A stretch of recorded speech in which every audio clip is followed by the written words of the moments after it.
9절에서 11절까지 1장 9절에서 13절까지입니다. 9절에서 13절.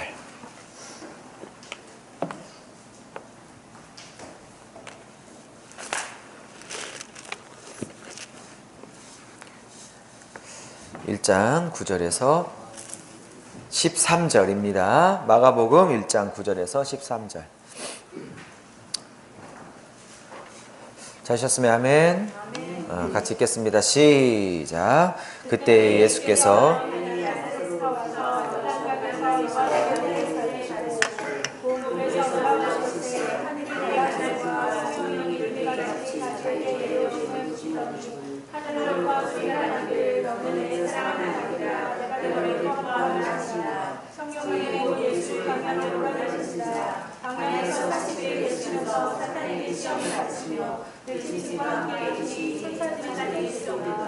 아멘.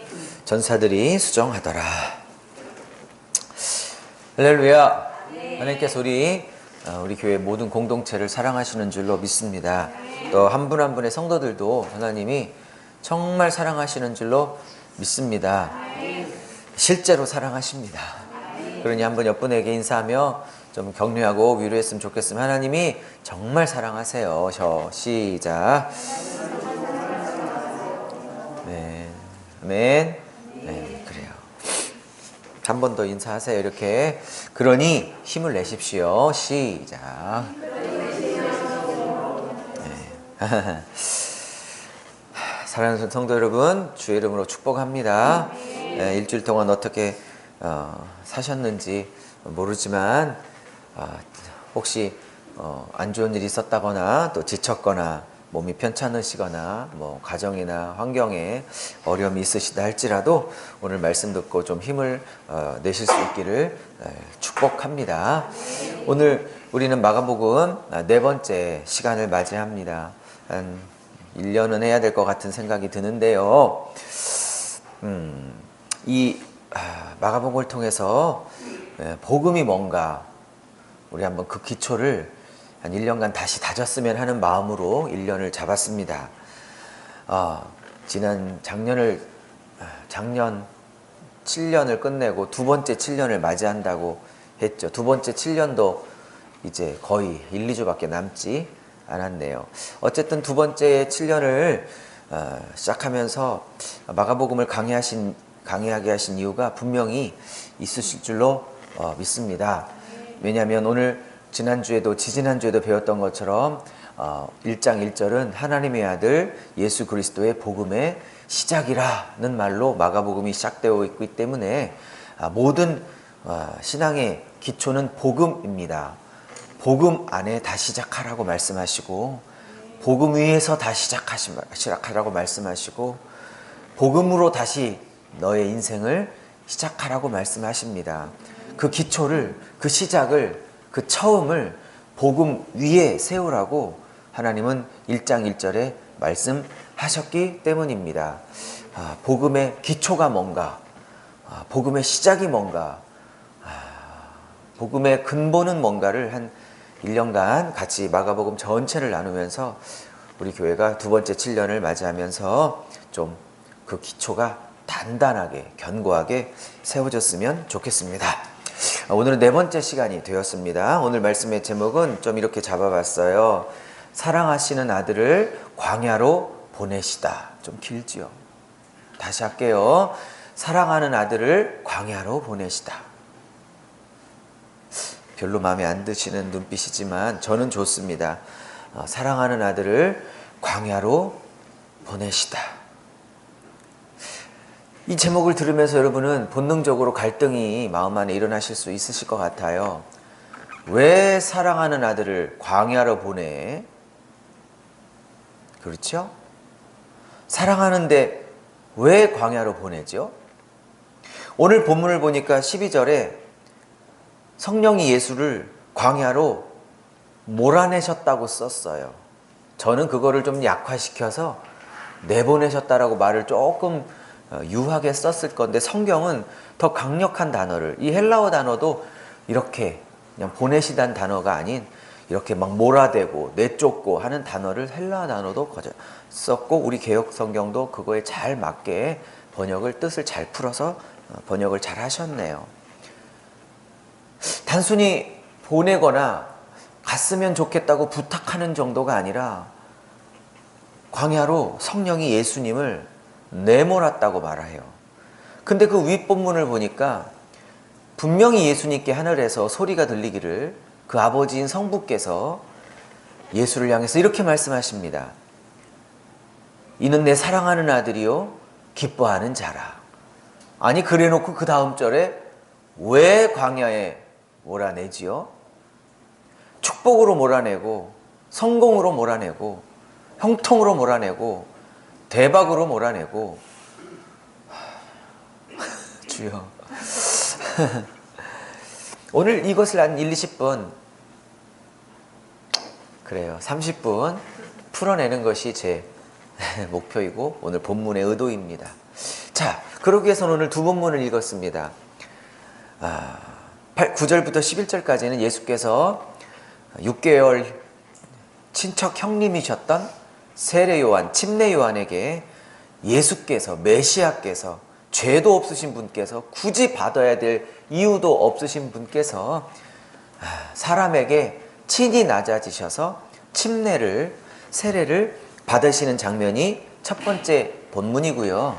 그 본문이 끝나자마자 칭찬이 끝나자마자 하나님의 태도가 확 바뀌셔서 매몰차게 광야로 예수님을 내쫓고 있는 내몰고 있는 장면이 두 번째 장면입니다. 그리고 그 광야에서 마가복음은 그렇게 안 나왔지만 마태복음, 누가복음에 너무 자세하게 잘 나와 있는 것처럼 세 번의 마귀의 시험을 당하시고 그 세 번의 시험을 다 이기셔서 천사들의 그 섬김을 수종을 받게 되지요. 마가복음은 그냥 시험 받으시고 이기셨다 정도로 나왔지 세 번의 시험의 내용은 약하고 생략하고 있습니다. 그 이유도 좀 설명을 드리도록 하겠습니다.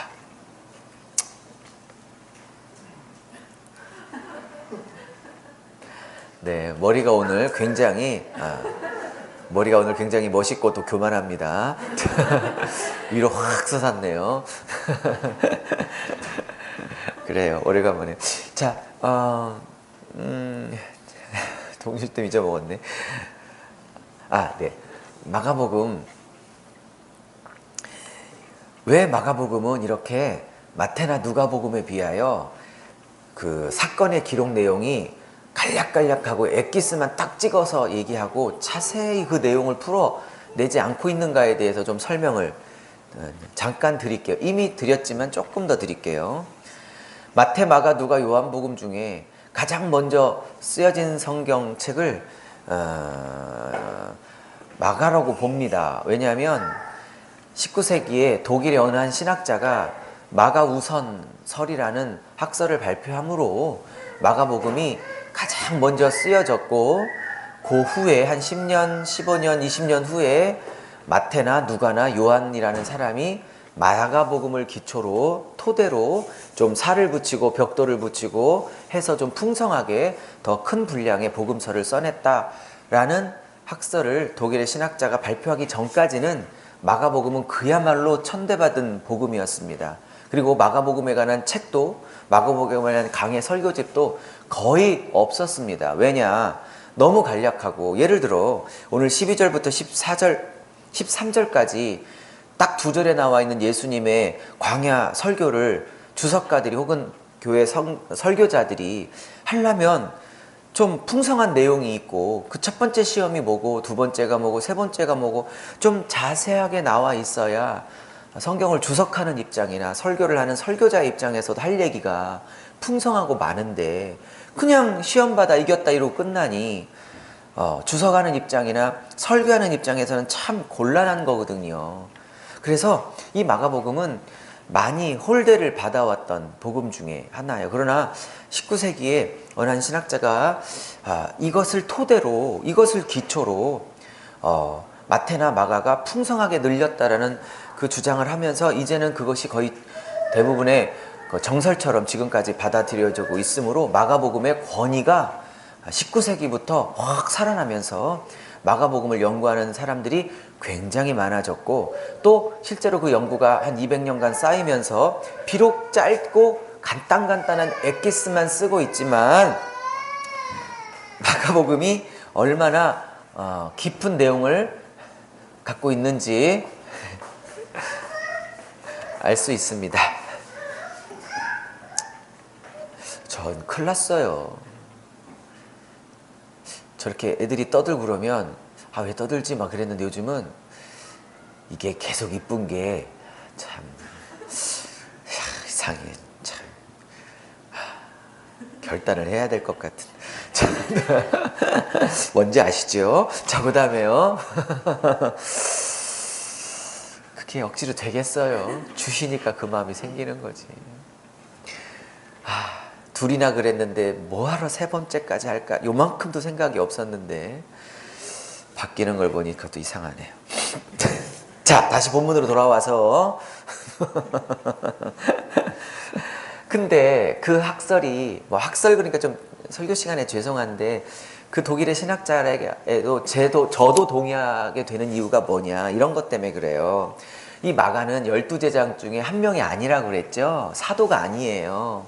그리고 근데 어떻게 쓰게 됐냐는 제가 지난주에 잘 말씀드렸죠. 두 주에 통해서 베드로라는 수석사도를 통역했던 통역관이에요. 왜냐하면 히브리어밖에 못하는 베드로가 이렇게 로마 다른 지역에 가서 복음을 전하려면 로마 전제국이 헬라어, 지금의 그리스라는 나라 있잖아요. 그게 헬라어인데요. 헬라어 혹은 그리스어를 쓰고 있는 전 세계 제국에 가서 복음을 전할 때 한마디도 못하니까 헬라말을 너무나 잘하고 있는 마가라는 청년을 데려가서 통역으로 쓰게 됐어요. 저도 혹시 외국 집회를, 중국 집회를 하게 되면 누구 통역을 써야겠죠. 거기 현지인이나 우리 수연 자매를 쓰거나, 또 일본 가면 우리 누구죠? 효진 자매를 쓰든지 해야겠죠. 할 수 있을지 모르겠지만 효진이가 그렇게 마가는 이렇게 통역관을 했어요. 근데 문제는 그 미친 황제 네로 황제가 거의 정신 분열 상태에서 로마 시내에 불을 다 질러 놓고 로마 시내를 다 태우고 난 다음에, 거의 그게 맞는 것 같아요. 그렇게 보고 있어요. 네로가 한 짓이라고, 역사학자들이. 그래 놓고 정치적 책임을 자기가 도망가고 회피하기 위하여 자기를 평소에 그렇게 불순종하고 자기의 권위에 유일하게 반항하고 머리를 숙이지 않았던 유일한 집단이었던 기독교 집단, 평소에도 눈에 가시였던 집단, 어떻게든 건수만 잡히면 다 몰살하겠다고 평소에 복수의 칼을 갖고 있었던 기독교 집단에게 요 계기를 통하여 이 로마 시내 대화재, AD 64년에 일어났던 대화재의 모든 책임을 정치적으로 다 덮어 써서 그들을 합법적으로 다 죽이기 시작했어요. 그 다음에 AD 65년이나 혹은 66년으로 추정만 할 뿐 확실한 근거는 없으나 초대교회 문헌을 보면 그때 수석 목사님인 이 베드로 목사님도 그때 순교하셨고, 그리고 로마서를 쓰셨던 바울 목사님도 그때 같이 순교했다고 봅니다. 자, 그럼 마가복음을 언제 썼을까요? 지금 그 독일에 계신 그 목사님의 주장이 합당한 이유가 그런 거예요. 수석 목사님인 베드로가 살아있을 때, 그리고 기타 다른 제자들이 살아있을 때, 그리고 바울까지도 살아있을 때는 그들의 입을 통해서 직접 설교를 들었어요. 예수님이 어떤 분이고, 내가 3년을 쫓아다녔을 때 예수님이 어떤 설교를 하셨고, 어떤 기적을 일으켰고, 그분은 어떤 분이고, 왜 그분을 믿어야만 구원을 받고, 이런 얘기들을 그분들이 생존에 계실 때 직접 들었어요. 근데 미친 황제 네로를 통해서 그 두 기둥이 순교를 하셨습니다. 이제 다른 사도들도 거의 순교하고 계십니다. 이런 입장에서 이제 12사도들이 거의 끝나가고 바울 목사님까지도 그 순교가 끝났기 때문에 이제 그 밑에 있었던 2세대 후배 사역자들, 후배 목사들에게 많은 성도들이 복음을 듣기를 원했어요. 그때 수석 목사님의 가장 큰 오른팔이었고 통역관이었고, 베드로 전서에 보면 내 아들 마가라고까지 베드로 사도가 표현했던 베드로의 영적 아들이었던 이 마가복음의 기자인 저자인 이 마가는 현실적인 필요가 있었어요. 어떤 필요요? 자기가 통역하면서 들었던 베드로의 예수님의 복음에 관한 증언과 간증을 이제 순교하신 베드로를 대신하여 이것을 설교할 뿐만 아니라 자기가 그것을 잘 기록해야 될 현실적인 목회적 필요가 반드시 마가에게는 있었을 것이란 추정이 분명하거든요. 그렇죠? 그래서 이것을 가장 먼저 기록하게 될 수밖에 없는 상황이 시대적으로 있었다는 것입니다. 그래서 어떤 설교자가 그런 마가복음 설교집을 내셨는데 참 좋은 예화라 소개해 드리려고 합니다. 그래서 그분은 이렇게 설명하시더라고요. 마태복음과 누가복음, 요한복음은 이렇게 정식으로 잘 준비된 MBC나 KBS 9시 정식 뉴스예요. 잘 준비되고 충분하게 준비하고 충분하게 설명하고 앞뒤 배치를 미리미리 다 스태프들이 회의해서 짜가지고 잘 정돈된 정규 뉴스 9시 땡 MBC 9시 뉴스데스크입니다. 이렇게 나오는 거. 그런데 이 마가복음은 긴박한 상황 속에서 복음을 빨리 정리하여서 이제 수석 목사님들, 기독 목사님들을 두 분이나 잃은 많은 교회 성도들에게 복음이 뭔지를 빨리 정리해야 될 현실적인 필요가 있어서 쓴 정규 9시 뉴스가 아니고 긴급 속보예요. 브레이크 뉴스라고요. 긴급 속보는 자세하게 말하지 않습니다. 이젠 터진 사건을 그냥 짤막하게 긴급 속보, 뉴스 속보, 어디 테러 사건 발생, 몇 명 죽음, 조사 중, 이러고 몇 시간 후에 잘 조사해서 정규 방송에서 그것을 누가 언제 어떻게 다 얘기하죠. 마가복음은 이 긴급한 절체절명의 상황 속에서 복음을 긴급 타전함으로 예수 그리스도의 복음의 통치가 시작되었다는 걸 긴급 타전함으로 흔들리고 있는 성도들을 급하게 위로해야 할 필요가 있었던 것이라 충분히 추정할 수 있어요. 그것을 토대로 한 15년 지나 마태, 누가, 요한이라는 목사님들이 더 풍성하게 살과 뼈를 붙여서 더 깊은 내용으로 복음서를 정규 뉴스식으로 풀어내게 된 것입니다. 그러므로 마가복음을 공부하면 풍성한 내용은 뭐 좀 부족하다 할지라도 복음의 뼈대, 꼭 알아야 될 핵심 내용, 꼭 간파해야 될 중심 내용은 다 들어가 있게 되는 것입니다. 짧은 시간에 빠르게. 할렐루야. 그래서 마가복음을 토대로 다른 복음서를 공부하게 되는 게 먼저지요. 근데 성경 안에서는 왜 66권 중에 마태가 먼저 나왔냐? 성경을 이렇게 순서를 정할 때 목사님들이 AD 400년쯤 됐을 때 분량이 많은 쪽을 앞으로 먼저 배치하는 원칙 때문에 그렇게 배치가 순서적으로 된 것뿐입니다. 자, 저는 1장 1절에서 지난주에 하나님의 아들 예수 그리스도의 복음의 시작이라는 한 절로 전체를 지난주에 풀었어요. 여러분, 이 말은 아무렇게 쓴 말이 아닙니다. 성경 첫 장이 제일 중요하고요. 모든 권해. 그리고 모든 성경 1장의 1절이 제일 중요합니다. 예를 들어 마태복음 1장 1절은 이렇게 시작해요. 아브라함의 자손, 다윗의 자손, 예수 그리스도의 세계라. 이렇게 시작하는 이유는 마태가 목회했던 성도들은 주로 거의 성분이 구약 성경을 너무나 잘 알고 있는 유대교에 있다가 예수를 믿어 기독교로 개종한 유대교 출신 기독교인들이 대부분을 이루고 있기 때문에 구약을 너무 잘 알고 있는 성도들을 목회했어요. 마태가 그들에게 편지를 썼기 때문에 마태의 목적은 그런 거예요. 너희들이 메시아가 오면 아브라함의 자손으로 온다고 그랬지? 그분이 예수야. 너희들이 구약을 잘 알지? 메시아는 반드시 다윗의 자손 씨 중에 그 가문 중에 한 분이 온다고 그랬지. 바로 예수가 다윗의 씨야. 다윗의 가문이야. 다윗의 후손이야. 그러므로 너희들이 구약을 잘 알지. 너희들이 그토록 기다렸던 언약의 후손, 약속의 후손이 예수가 맞아 라고 쓰고 있는 거예요. 근데 마가복음은 하늘의 하나님의 아들 예수 그리스도의 복음의 시작이라고 썼다는 건 이것을 받아보고 있는 청중이 달라요.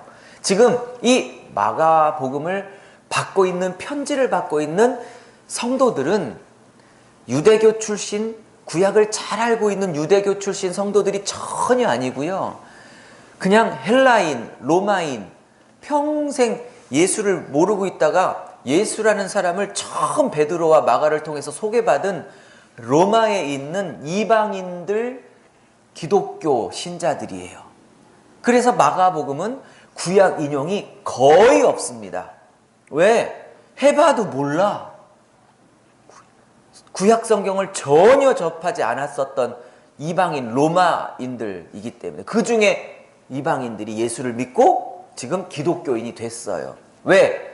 베드로가 죽기 전까지, 순교하기 전까지 목회했던 지역은 로마의 수도인, 로마 제국의 수도인 로마에서 목회하다가 순교하셨기 때문에 반드시 이 편지는 로마 수도인 로마인들에게, 기독교인들에게 써졌다고 대부분 학자들이 다 공감을 하고 있기 때문입니다. 그렇다면 원 독자가 로마 제국의 정권이 사로잡고 있는 로마 전 제국의 중심부인 황제가 시퍼렇게 그 권력이 시퍼렇게 살아있는 그 수도 로마에서 핍박을 받으며 믿음을 지키고 있는 로마 성도들에게 이 마가복음이 쓰여졌다는 것을 이해하고 들으신다면 그가 왜 시작을 하나님의 아들의 복음의 시작이라고 썼는지 충분히 이해할 수 있는 거예요. 왜냐? 그 당시에 하나님의 아들, 신의 아들은 그 당시에 더군다나 이 로마에서는 로마의 행정부 정권이 들어가 있는 도시이기 때문에 로마 황제는 사람이 아니에요. 그들에게는, 그리고 로마 황제 자신도 자기 자신을 사람으로 보지 않았어요. 뭐라고 추앙했냐면 그들은 하나님 혹은 하나님의 아들, 신의 아들이라 불렀지 황제를 인간으로 보지 않았어요.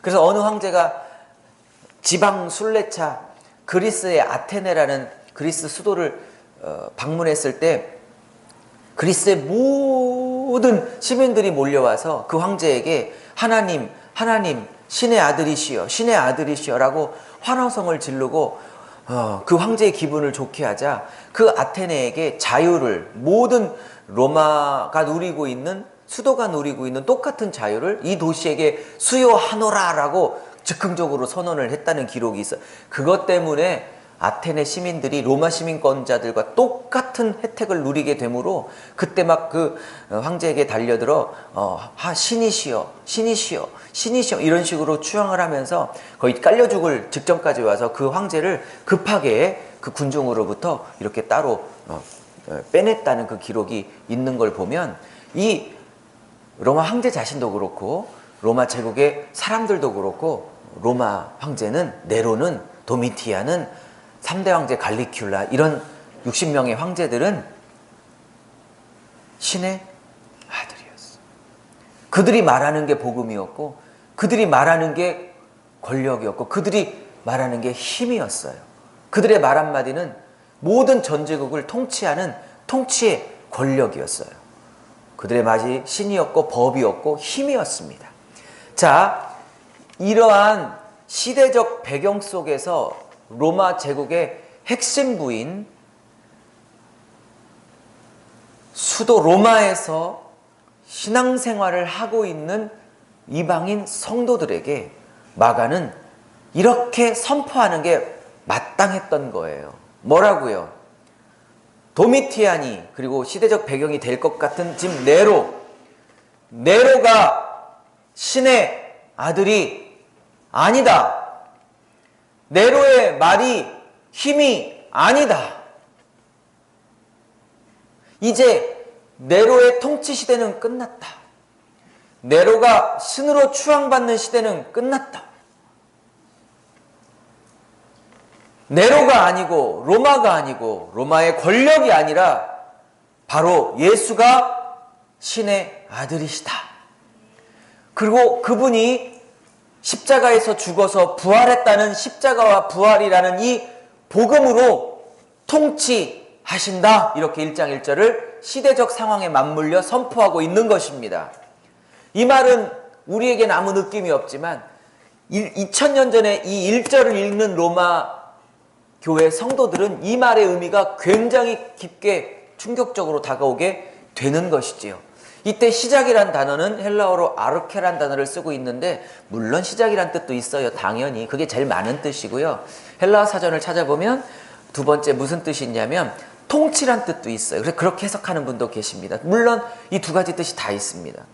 그러니까 로마의 황제가 더 이상 하나님이 아니라 예수가 하나님이며, 그리고 그들이 통치하는 세계가 아니라 이제 예수가 통치하는 세계가 되었다. 할렐루야.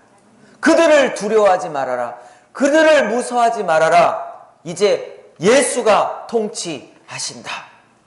저는 마가복음 읽으면서 이게 요한계시록인가? 뭐 이런 헷갈림이 들 정도로 시대적 상황이 비슷해요. 몇십 년 차이가 나지만. 그래서 이것을 시작으로 본다면 이제 우리의 인생을 예수 그리스도가 십자가에서 나 때문에 죽으셨고 날 사랑해서 죽으셨고 그 예수님이 부활하심으로 우리 또한 영원한 천국이 보장되어 있다는 이 복음으로 내 인생을, 그대들의 인생을, 로마 교회 성도들아 그대들의 인생을 이 복음으로 다시 세우라! 라고 시작으로 해석한다면 그렇게 볼 수 있는 거예요. 복음 위에 너희 인생을 다시 세우라. 복음으로 시작하라.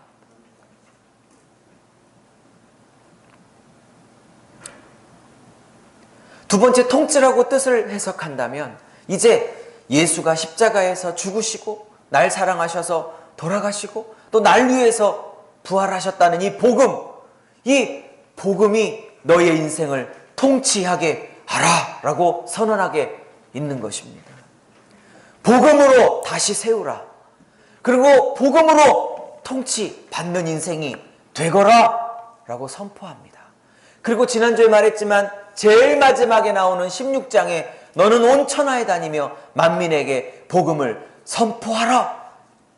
그러니까 복음으로 시작한 인생, 복음의 통치를 받아 그 복음이 내 안에 충만하게 차면 또 다른 사람을 세우는 일을 위하여 열매 맺는 교회여 온 천하에 다니며 이 복음의 시작으로 복음의 통치를 선포하라. 온 천하 만민에게 다니며 만나는 사람들마다 복음으로 인생을 다시 세우라고 선포하라. 그리고 복음의 통치를 받으라고 선포하라. 그래서 마가복음 1장은 복음의 통치, 마가복음 끝장도 복음의 통치, 복음으로 시작해서 복음으로 끝나는 인생이 되라고 말씀하고 있는 것입니다. 우리가 딛고 서고 있는 게, 시작하고 있는 게 우리의 기초가 복음의 시작입니까? 그리고 우리는 십자가와 날 위해서 죽으셨다는 그 사랑에 붙잡혀, 그리고 나도 주님과 함께 부활하여 저 하늘에 올라가야 된다. 이런 부활신앙, 여기가 우리의 돈을 버는 이유고 자녀를 키우는 이유고 인생을 살아가는 시작이고 기반이고 이유가 되고 아르케가 되고 있는지 저와 여러분이 인생을 한번 물어봐야 될 것이라고 믿습니다. 그리고 나의 하루를, 나의 인생을 살아가야 될 이유를, 나의 인생을 끌어가고 있는 통치가 바로 복음인지, 이 땅에 잘 먹고 잘 살려고 하는 땅의 영광을 구하고 있는, 나는 무엇에 통치받고 있는 자인지, 근심에 통치받고 있는 자인지, 염려에 통치받고 있는 자인지, 정욕에 통치받고 있는 자인지, 불안에 통치받고 있는 자인지, 세상의 가치에 통치받고 있는 자인지, 아니면 예수께서 날 사랑하여 십자가의 피를 흘려주신 그 사랑에 붙잡혀 그 예수가 부르실 그 부활의 때를, 재림의 때를 준비하는 복음의 통치 안에 생각과 감정과 느낌과 그리고 더 중요한 삶을 살아가는 목적과 방법까지도 다 통치받고 있는 자인지를 이 짧은 한 문장, 하나님의 아들 예수 그리스도의 복음의 통치가 시작되었다 라고 말하고 있는 것입니다. 할렐루야. 이건 1절을 통해서 주님 분명히, 물론 이 1절은 지난주에도 충분히 말했지만 한마디만 더 하고 넘어가겠습니다. 복음으로 통치받는 삶이 시작되었으면 한다라고 주님 말씀하십니다. 이제 복음으로 다시 시작되었으면 한다. 두 번째 7년을 시작했습니다. 다시 교회를 복음으로 세워라. 다시 복음으로 통치받는 교회가 되거라. 그리고 1년 후 마가복음이 끝나면 복음 가지고 온 천하에 다니며 누군가를 또 복음으로 시작하게 만드는 사명을 감당해 다오. 주님은 말씀하십니다.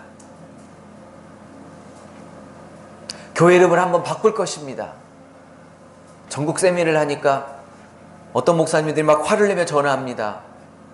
왜 제가 정확하게 시간을 찾아왔는데 아무도 없고 문이 잠겨 있냐고. 어디냐고 그랬더니 지적동이라고 그러고 저디 중구에 어디라고 그러고. 제가 너무 그런 분이 많아서 찾아봤더니 열매 맺는 교회가 4교회나 됩니다. 등록된 교회가. 8년 전에 교회 이름을 세울 때 그런 등록 연합주소록을 못 봐가지고 현재 한번 바꾸긴 해야 될 것 같아요. 전교인 투표를 할 것입니다. 하지 않고는 투표하지 마십시오. 금식 일주일하고 투표할 텐데 제 마음에 몇 가지 생각나는 교회 이름들이 있습니다. 제 의견이지만 그 중에 하나는 모든 민족, 모든 열방, 민족 열방, 이런 단어들이 좀 다는 아니어도 부분적으로 들어갔으면 좋겠다 라는 생각을 갖고 있어요. 자, 이제 예수께서 그 복음의 통치를 시작하기 위해서 제일 먼저 하셨던 일이 9절에 오늘 시작되고 있습니다. 그 일은 갈릴리 나사렛에서 나고 자라셨으니까 이제 30이 되셔서 이제 메시아의 공생애를 공식적으로 시작하려고 이제 먼저 사역을 하고 있었던 6개월 친척 형인 침례 요한에게 와서 요단강에서 침례를 받습니다. 사랑하는 여러분, 침례를 혹은 세례를 받는다는 것은 이런 뜻을 명백하게 갖고 있습니다. 아무나 세례를 받지 않습니다. 그리고 세례를 주지 않습니다. 저희 교회도 이번에 5월달에 침례식을 거행했지요. 그때 제가 우리 청년들에게 분명히 물었습니다. 구두로도 물었고 서면으로도 대답을 받았으며, 당신이 십자가 앞에 용서받아야 될 죄인인 걸 인정하십니까? 다 대답함으로 침례식을 거행했던 것입니다. 여러분, 세례라는 건 내가 죄인이라 주님의 용서가, 은혜가, 주님의 긍휼이, 씻어주심이 필요한 죄인입니다를 항복하는 공식적인 의식이 세례식입니다. 그래서 물에 들어갔다가 나오면서 죄가 용서받고 새 사람으로, 새롭게 태어나 새 사람으로 살겠다고 고백하는 게 세례요 침례입니다. 자, 묻겠습니다. 지금 침례 요한이, 세례 요한이 요단강가에서 이스라엘 백성에게 다 세례를 주고 있습니다. 그러면 이 세례를 받고 있는 이스라엘 백성들 중에서는 내가 죄인이란 걸 인정하는 사람들만 지금 침례 요한에게 세례를 받고 있습니다. 그건 충분히 이해가 갑니다. 문제는 예수님이 침례를 받았다는 사건입니다. 예수님이 죄가 있어야 침례를 받죠. 그 죄를 항복하고 인정한 자만이 침례와 세례를 받는 건데, 잘 아시다시피 예수님은 하나님의 아들이시고 죄를 용서하시러 온 분이지 그는 죄를 져본 적이 없고 질 수 있는 분도 아닙니다. 그분은 침례를 받을 수도 없고 침례를 받아서도 안 됩니다. 왜? 그분은 침례를 거꾸로 줘야 할 뿐입니다. 어떻게 생각하면, 그지요? 근데 그가 침례를 받고 있습니다. 이 말은 죄인이라는 것을 인정한다는 뜻입니다. 말도 안 됩니다. 이걸 어떻게 해석해야 할까요? 그렇죠? 그래서 여기에 예수님의 사랑이, 하나님의 사랑이 이 침례식에 담겨져 있는 것입니다. 도저히 침례를 받아도 안 되고 받을 수도 없는 분이 왜 침례를 받고 있을까요? 그 답을 어디서 찾을 수 있냐? 우리가 2주 전에 배웠던 1장 5절에서 찾을 수 있습니다. 1장 5절은 이렇게 말합니다. 요한은 5절 온 유대 지방과 예루살렘의 사람들이 다 나와서 자기 죄를 다 자백하고 침례를 받더라 그랬습니다. 죄를 다 토해냈습니다. 자기 안에 있는 죄를 침례 요한에게 다 이야기하면서 다 고백하면서 그 수만 명의 사람들이 죄를 다 심령 안에서 밖으로 다 토해냈습니다. 물론 상징적 비유입니다. 그 토해내진 그 수만 명, 수십만 명의 죄악들이 어떻게 되겠습니까? 누군가는 그 죄악을 대신 져야 되지 않겠습니까? 그리고 그 죄악을 대신 심판받아 죽어야만 이 죄악들이 없어지지, 토해냈다고 말했다고 없어지지 않습니다. 누군가가 죄를 졌다면 그걸 고백했다고 없어지는 게 아닙니다. 그 고백한 죄를 누가 심판을 받든지 용서를 해두든지 해결을 해줘야 그 죄가 해결되는 거지, 그냥 토해고 자백해냈다고 말했다고 고백했다고 해결되는 게 아니지 않습니까? 자, 예수님의 침례 사건은 그것 때문에 그런 것입니다.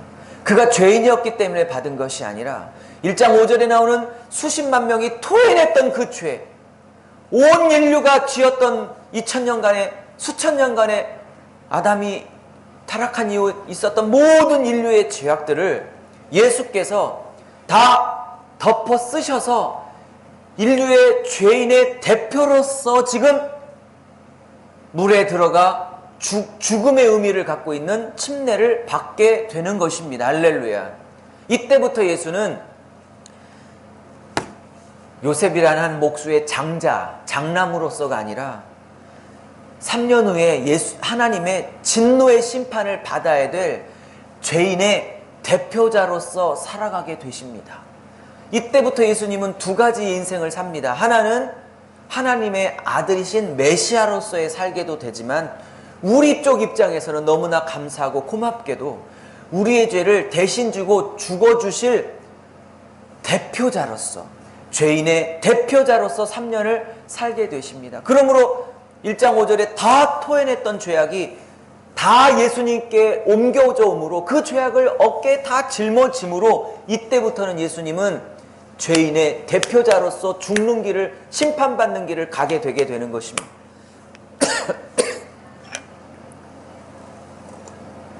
그래서 그는 죄인이니도 아님에도 불구하고 죄인처럼 대표로, 온 인류의 대표로 지금 침례를 받고 있는 것입니다. 여기에 하나님의 사랑이 있으십니다. 여기에 하나님의 은혜가 있는 것입니다. 하나님이 예수에게 여러분의 모든 죄악을 다 덮으셨습니다. 다 짊어지셨습니다. 우리의 부족함, 우리의 죄악, 우리의 교만, 우리의 부정직함, 우리의 이기심, 우리의 절망, 우리의 낙담, 우리의 죄악을 예수께 다 덮어 씌우셨습니다. 그리고 침례받고 올라오십니다. 그러니 10절에 이런 말이 떨어집니다. 물에서 올라오실 때, 이 말은 죄인의 대표가 되셔서 죽고 살아나실 십자가와 부활을 상징하고 있는 거예요. 올라오셨다는 건. 그러니까 십자가와 부활 사건을 미리 보여주는 침례 사건이 있자 하늘이 갈라지며 비둘기 같은 성령이 싹 예수님 머리 위에 임하셔서, 더 중요한 거, 하늘에서 하늘이 갈라지며 성부 하나님, 아버지를 보내신 아들을 보내신 아버지 하나님의 그 절절한 사랑의 고마움의 고백이 선포됩니다. 뭐라고요? 11절 이렇게요. 하늘에서 소리가 나기를. 사랑하는 여러분, 예수님에게만 하늘에서 소리가 날까요? 여러분에게도 맨날 하나님께서 하늘 열어 여러분 심령 안에 맨날 이 소리 하고 계십니다. 내 사랑하는 아들이요 기뻐하는 딸들아. 할렐루야. 아무에게나요? 아니요. 십자가에 함께 죽고 십자가에 함께 살아나기를 기뻐하는 자들에게 하나님은 말씀하십니다. 내 사랑하는 아들이요 내가 너를 기뻐하노라.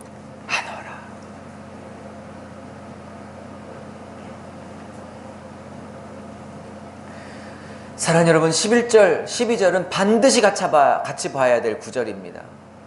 12절만 봐서도 안 되고 11절만 봐서도 안 돼요. 인생의 고민과 인생의 문제들이, 해답들이 안 나와요. 그런데 11절, 12절 함께 보셔야 여러분과 제가 혹은 우리 교회 공동체가 크고 작게 당하고 계시는 환난과 어려움과 인생의 눈물과 고통들을 이해할 수 있으세요. 지금은 12절만 보이는 분이 계실 것입니다. 인생에 하나님이 내 인생을 물질의 광야, 관계의 광야, 그렇죠? 건강의 광야, 그냥 아무것도 없는 광야에 내쫓고 몰아대시는 것처럼만 느끼는 12절만 보이시는 분이 계십니다. 어떤 분은 11절만 보이십니다. 그러나 곧 12절이 닥친다는 걸 아셔야 하죠. 그러나 12절이 있을 때 11절을 반드시 기억하셔야 하는 것입니다. 사랑하시는데, 말씀을 결론을 내리고자 해요. 사랑하시는데 왜 광야로 보냈을까요? 목사님, 왜 첫 번째 시험, 두 번째 시험, 세 번째 시험은 말씀 안 해주세요? 마가가 말하고 있는데 제가 뭐하러 말합니까? 마태복음 공부할 때 공부해요. 마가는 세세한 내용보다는 복음의 기초가 뭔지 개괄적으로 빨리 그 토대를 잡아주고 싶었어요. 빠른 시간 안에. 그래서 제가 약하고 쓰니까 이 저자의 의도를 맞춰 저도 충분히 저자의 의도를 살려 핵심만 찝고 넘어가고자 합니다. 마가는 세 가지 시험을 시시콜콜하게 다 말하고 싶은 유혹을 접어놓고 그것은 마태와 누가에게 맡겨놓고 마가가 말하고 싶은 건 세 가지 시험의 내용보다는 왜 사랑하는 아들을 왜 광야로 몰아냈는가를 간략하게 풀어주는 것으로 그의 의도를 갖고 있는 것이에요. 그는 여기를 의도하고 짧게 생략하여 쓴 것입니다. 그럼 그 의도에 맞게 설교하면 되는 것입니다. 설교자님. 사랑하는 여러분, 주님 우리를 사랑하고 기뻐하십니다. 그 아들을 예수를 사랑하고 기뻐하셨기 때문에 그 아들이 들어와 있는 자들은 사랑하고 기뻐하십니다. 그리고 조금 더 깊이 말하면 그 아들이 걸어갔던 길, 즉 죽어서 남을 살려내고자 했던 그 고난의 길을 함께 걸어가려고 예수처럼 살아내려고 몸부림치고 있는 성도들은 더더욱 똑같은 말씀을 하십니다. 네가 내 아들처럼 죽어 살리는 길을 걸어가려고 몸부림치고 있구나. 내 아들과 딸아, 내가 그러니 너를 내 아들 예수처럼 똑같이 사랑하는 딸아, 아들아, 내가 너를 사랑하고 기뻐하는 아들이라, 사랑하는 딸이라 말해주고 싶구나. 이 음성을 여러분 들을 수 있게 되기를 바랍니다. 예수님이 여러분 안에 계시기 때문에 이런 얘기를 듣기에 충분하고, 둘째, 예수님처럼 그런 길을 걸어가려고 몸부림치고 애쓰고 있다면 더더욱 하나님은 이 말씀을 하늘을 가르고 오늘 이 시간에도 하고 있습니다. 지금 이 시간은 하늘이 갈라지는 시간입니다.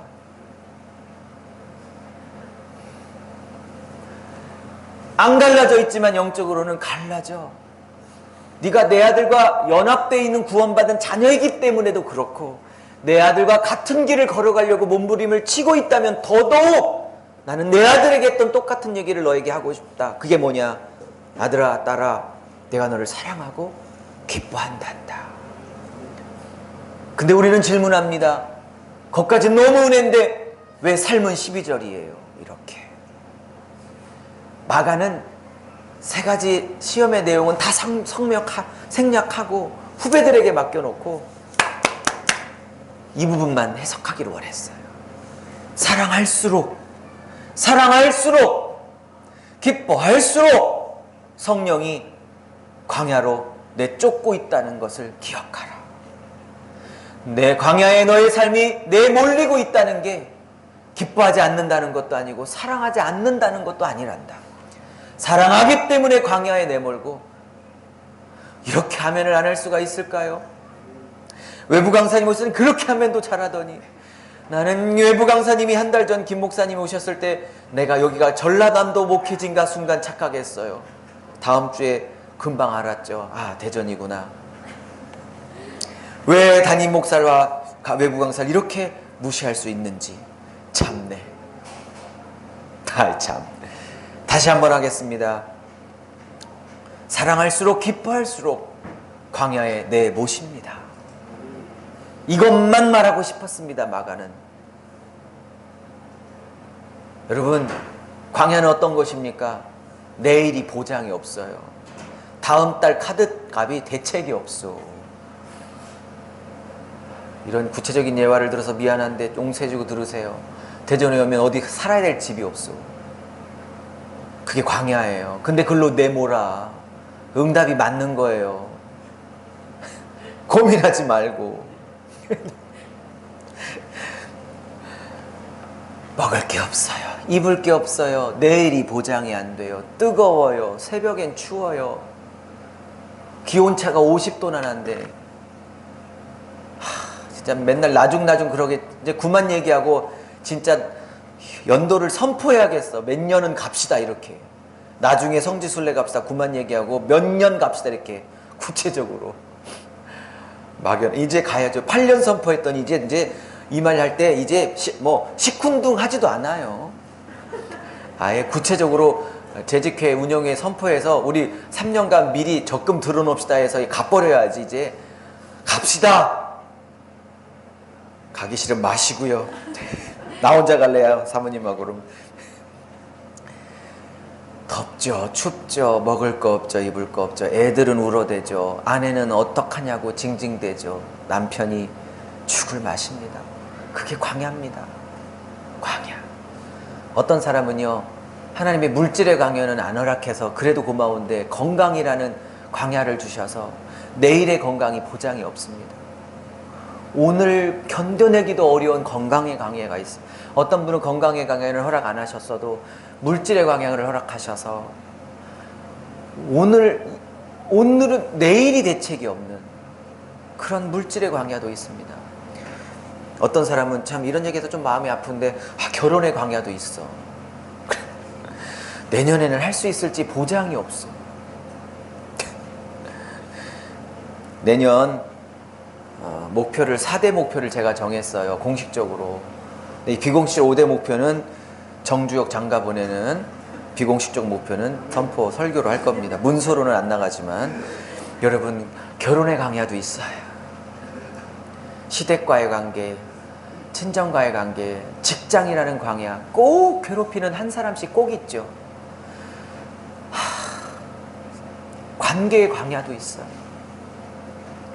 때로는 자기의 성격적인 장애나 어떤 뭐 몸의 장애나 어떤 자기의 자기 자신이라는 광야도 있어요. 하나님이 사랑할수록 여기에 왜 모실까요? 말씀을 마치고자 합니다. 제 말씀의 결론은 두 가지예요. 첫째, 사랑하고 기뻐할수록 성령은 광야에 몰아내신다. 광야 좀 같이 갈래? 이것도 아니고, 광야를 내보내려고 하는데 동의해 줄래? 이것도 아니고, 광야 가기를 좀 부탁하는데 들어줄래? 이런 요청도 아니에요. 원하든 원치 않든 몰아내셨대요. 헬라어 단어를 찾아보니까 단어도 그래요. 번역을 잘했더라고요, 한국 번역이. 몰아내요. 예수의 의지에 관계없이 성령이 하나님이 한 번도 예수께 한번 광야 들어가서 40일 금식 좀 해볼래? 내일이 대책 없는 삶을 좀 살아볼 텐데 동의해 줄래? 말하지 않았어. 예수께도. 그냥 몰아내셨어요. 우리는요, 당연하죠. 그래서 어디가 아프고요. 갑자기 남편의 사업이 어려워지고요. 갑자기 잘 사귀었던 애인이 그만 만나자고 하고요. 어느 날 갑자기 머리가 이만큼씩 빠지고요. 머리에 광야도 있네. 어느 날 찍었는데 안 좋은 조직 검사하자고 막 나오고요. 갑자기 막 애들이 떨어져 나가고요. 성도들이 떨어져 나가고요. 마음으로 아프게 하는 교회에 어려움들이 있고요. 목사를 광야에 막 몰아댑니다. 왜요? 사랑할수록. 왜요? 기뻐할수록. 왜요? 내일이 보장이 안 되는 광야에서 나만이 내일을 보장하는다는 걸 가리키기 위해서. 떡으로, 물질로, 건강으로, 잘남으로 살아가는 존재가 아니고 여호와의 입으로 나오는 모든 말씀으로. 신명기 8장 3절입니다. 그게 어렵다면 더 쉽게 풀게요. 내가 도와주는 힘으로만 사는 존재라는 것을 철저하게 훈련하기 위하여 예수까지도 몰아내셨다면, 하물며 예수가 가신 길을 똑같이 걷고 싶다며요. 그럼 요 길도 같이 걸어가야 같이 배워야 하는 것이지. 할렐루야.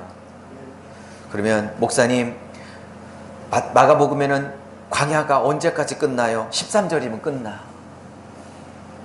14절에 들어서 사용하실 때가 와요.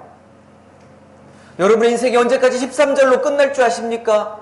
때가 되면 14절도 있으니 제발 13절에서 14절에서 13절에서 인생 끝내지 말고 엘리베이터 타고 내려가세요. 그냥 공중에서 붕 떠서 내려가지 말고, 거기서 인생을 끝내려고 하지 말고 14절이 있어.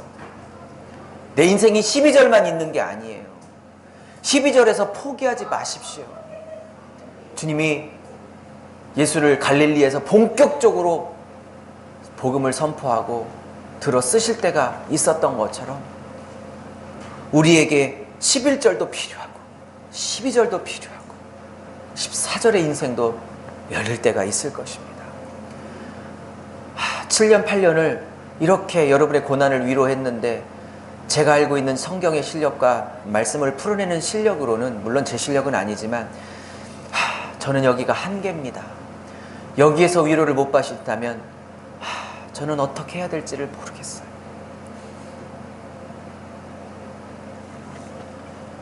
목사가 말씀으로 성도들을 일으키는 것이어야지, 1억 갖다 줘서 돈으로 일으킬 수 있는 일은 있다 할지라도 그렇게 하면 안 되지 않습니까? 근데 중요한 건 없어. 없어서도 못하고 있어도 안 돼. 목사는 말씀으로 일으키는 사람이지 금과 은으로 그를 일으키는 사람이 아니에요. 사도행전처럼. 그래서 금과 은을 안 줬나 봐, 목사들에게. 말씀으로 일으키라고 했습니다. 할렐루야. 할렐루야. 오늘 말씀이 여러분에게 위로가 됐으면 좋겠고 힘이 됐으면 좋겠습니다. 우리 청년들 꼭 오늘 힘받고 위로받아서 창고 정리 잘 할 수 있기를 바랍니다.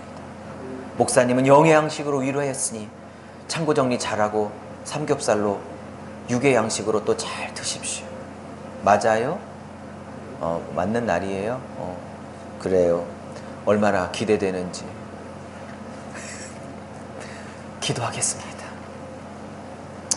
사랑하는 주님, 우리 한번 기도할 때, 주님, 제가 부족하고 연약하고 참 속 썩일 때도 주님 마음 아프게 할 때도 많지만, 주님이 나를 사랑하고 기뻐하는 아들이다, 딸이란다, 힘내거라 하시는 말씀을, 제게 하시는 말씀으로 제가 붙잡기를 원합니다. 그렇게 기도하시고요.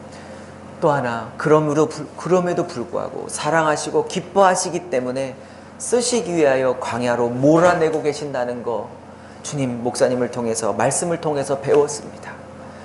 내 생활이 광야인데 주님이 나를 기뻐하시고 사랑한다는 거 붙들고 이 광야 이겨내게 하셔서 우리의 인생이 12절에만 머물지 않고 이제 14절처럼 주님 앞에 들어 쓰임받는 귀한 삶이 되게 하시옵소서. 우리 한번 1, 2분간만 각자의 소리로 기도하고 제가 마무리할게요. 기도하겠습니다.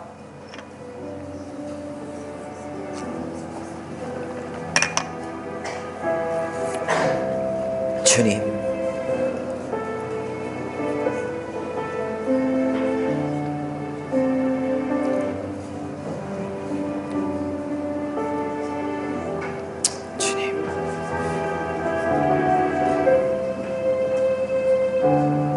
아버지, 성령께서 예수를 광야로 몰아내신지라. 물질의 광야, 건강의 광야, 목회의 광야, 관계의 광야, 내 자신이라는 자신의 광야, 각자에게 꼭 훈련에 필요한 광야로 내보내 주셨습니다. 사랑하기 때문에 그 광야에서 나만으로 사는 존재인 것을 항복받아내기 위해서 보내셨습니다. 주님이 광야의 훈련 가운데 저와 우리 모든 성도들이 다 들어가 있습니다. 한 분도 예외 없이 다 광야에 들어간 것 같습니다.